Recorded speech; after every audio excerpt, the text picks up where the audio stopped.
Battery energy storage systems have become the dominant provider of ancillary services in ERCOT. In May, batteries provided 42% of all of the volume offered into ancillary service markets, and that number rose to 58% when excluding non-spin.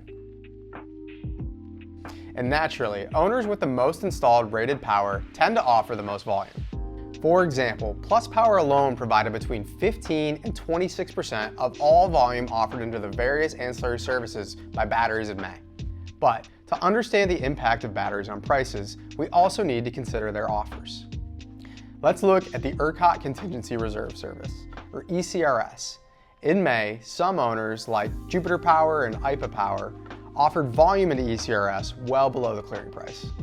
Essentially, they acted as price takers in this market, willing to carry ECRS responsibility almost regardless of the price that they would receive. But let's take a closer look at Key Capture Energy and Plus Power.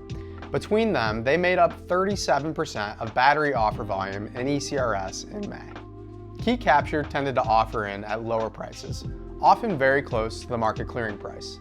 And alongside the amount of volume that they offered in, this suggests that they contributed to lower clearing prices in the service.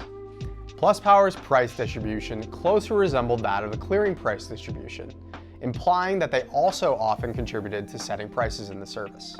However, their median offer price was 67% higher than the median clearing price, indicating that they were less likely to bring prices down than other owners. Ultimately, as more batteries come online and enter into ancillary service markets as price takers, more downward pressure will be exerted on clearing prices. To find out which owners acted as price takers in the other services in May, head to the full article. Thanks for watching, and we'll see you next time.